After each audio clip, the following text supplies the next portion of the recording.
Mon fils, c'est pas du tout le pro du dodo. Mais alors bizarrement, quand on a un truc de prévu, il tape des siestes de 3-4 heures. Coucou mon petit chat, est-ce que toi aussi t'as remarqué que quand t'as quelque chose d'important à faire, c'est pile poil à ce moment-là qu'il y a un imprévu qui te tombe sur le coin du nez? Ça m'est arrivé plein de fois avec mon fils. Par exemple, tu vois, la première fois où tu veux sortir avec tes copines manger au restaurant. Tu laisses ton petit bout de chou avec chérie, en toute confiance, mais du coup tu t'organises parce que, ça t'est plus arrivé depuis des mois, donc faut marquer le coup. Donc tu vas te pomponner, te faire toute belle, tu te fais déjà make-up de folie, tu vas choisir tes habits bien soigneusement et tu vas mettre la petite robe, tu sais, dans laquelle tu ne rentrais plus depuis des mois, parce que là, ça y est, t'arrives à zipper le dos, donc tu vas vraiment te faire très très belle parce que c'est l'occasion à ne pas manquer. Et puis évidemment, ce que tu fais, tu mets tes extensions clippables, parce que tes cheveux, depuis que t'as eu ta redescente d'hormones, c'est un petit peu #tristesse, et voilà, t'es belle, t'es prête à sortir. Et là, tu dis à ton chéri, c'est tout bon mon amour, t'inquiète, j'ai tiré assez de lait, t'auras de quoi le nourrir toutes les 2 heures s'il se réveille, même si ça n'arrive jamais. Je te laisse un t-shirt avec mon odeur, tu lui mets dans son berceau si par hasard maman lui manque un petit peu trop. Je t'ai préparé une playlist sur Spotify avec toutes ses chansons préférées, et je t'ai même fait un petit plat, c'est dans le frigo, c'est juste prêt à être mis au micro-ondes. À ce moment-là, t'es super sereine, t'as géré le truc de A à Z, tu te dis que tu peux sortir, franchement, finger in the nose. Mais là, t'as quand même ta pulsion de maman qui te réveille et tu te dis que t'as encore un petit peu de temps devant toi, donc tu vas quand même donner la dernière tétée à ton bébé puis le mettre toi au lit, vu qu'en plus il va te manquer tellement toute la nuit.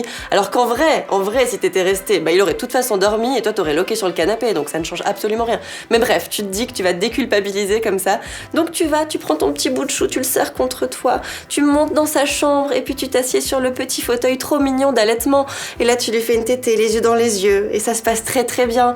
Tu le remets délicatement sur ton épaule, il est presque endormi. En plus, tu te dis, mais là, dans 5 minutes, il dort et moi, je vais pouvoir partir sereinement. T'as évidemment bien protégé ton épaule avec un linge et tu vas le faire roter. Alors tu tapotes, tout doucement, puis t'as pas envie de le réveiller.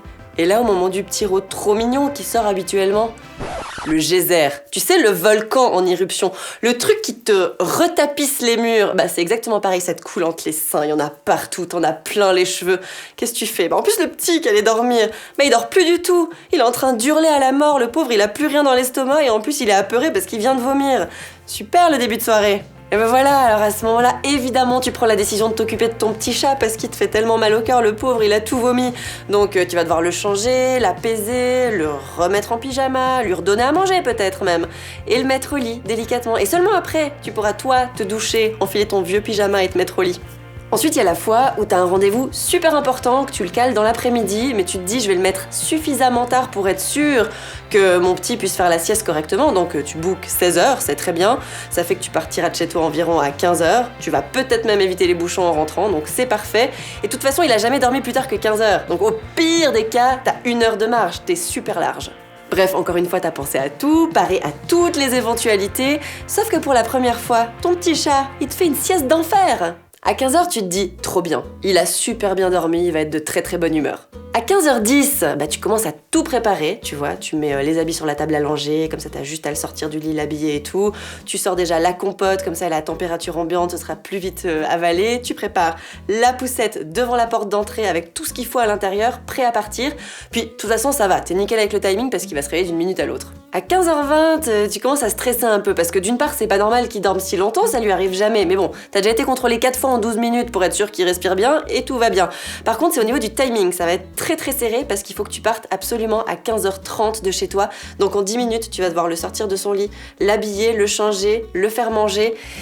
C'est chaud, mais en même temps tu veux pas le réveiller, il dort si bien, c'est la première fois. À 15h25, t'as ouvert la porte de sa chambre, t'essayes de faire un petit peu de bruit pour le réveiller gentiment, tu pries pour qu'il se réveille tout seul, que t'ailles pas à le réveiller toi. 15h30, tu actives le mode ninja parce qu'il dort toujours très très bien, mais t'aimerais quand même le préparer parce que là t'as plus le choix, tu vois, t'as repoussé les chances un petit peu trop loin. Donc t'essaies de le sortir de sa turbulette sans le réveiller, tu te dis au point où on est, autant essayer de pas le réveiller maintenant, et t'essayes de l'habiller. Sauf que là évidemment, il se réveille et il est pas content, mais pas du tout content. À 15h31, tu te dis que t'aurais dû annuler ton rendez-vous et le laisser dormir. Mais bon, maintenant c'est trop tard, il est réveillé, il pleure, donc autant y aller quoi.